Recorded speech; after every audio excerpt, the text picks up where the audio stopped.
A polícia parece ter desmontado mais um golpe financeiro e o prejuízo parece ter chegado a R$1 bilhão.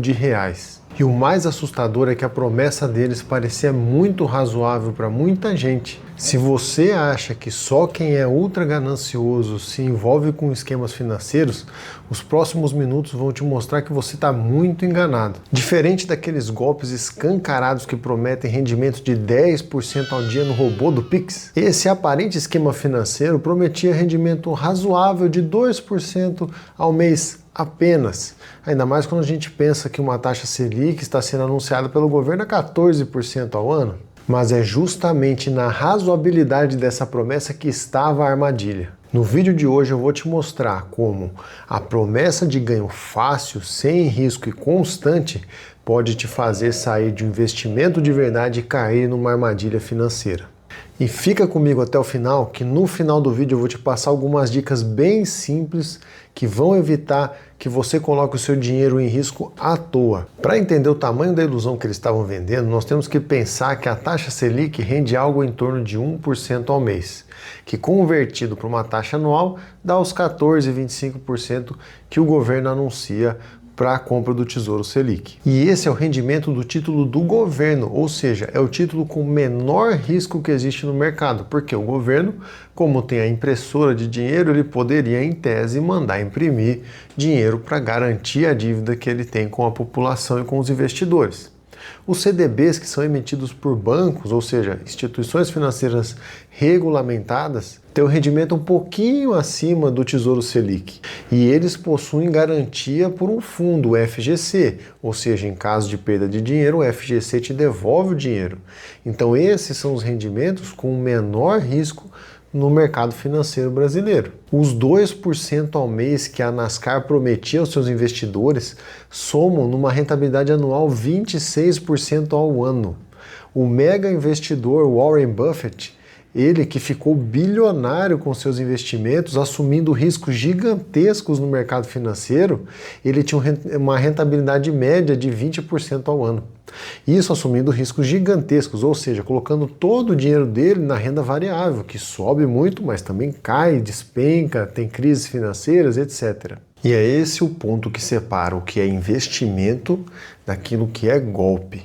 Você até consegue rentabilidades de 2% ao mês, até 5%, 10% ao mês na renda variável.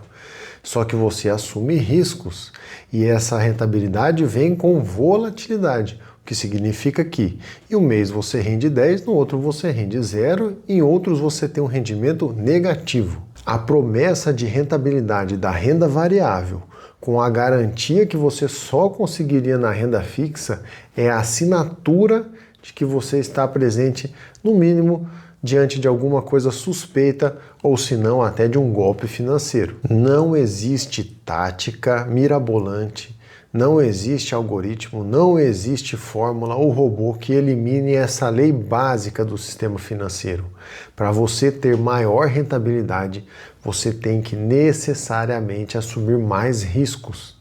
Eu vou colocar aqui na tela para você ter uma ideia a diferença prática entre a rentabilidade da taxa Selic no longo prazo, que é o investimento que em tese não tem risco, da rentabilidade prometida pelos administradores da NASCAR. Se você investisse R$10 mil e aportasse apenas R$500 por mês durante 30 anos, você chegaria no final desse período, com a rentabilidade da Selic, 14,25% ao ano, a R$2.900.000. Que já é bastante dinheiro. Só que se você investisse esse mesmo valor, 10 mil, e aportasse R$500 com o pessoal da NASCAR, em tese, depois de 30 anos, você conseguiria 43 milhões de reais. E isso, segundo eles, sem risco nenhum. E é por isso que dizer que só cai em esquema financeiro quem é ganancioso está errado.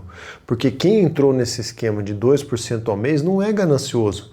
Ele entrou num esquema que aparentava ter uma rentabilidade até que razoável.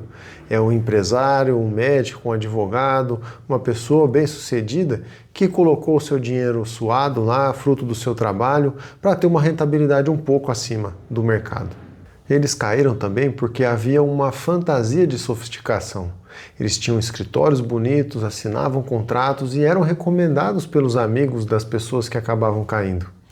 Então o problema não estava em si no valor, mas na falsa sensação de segurança. Então como você se protege de verdade e garante que você nunca vai colocar o seu dinheiro num golpe desses, numa promessa miraculosa?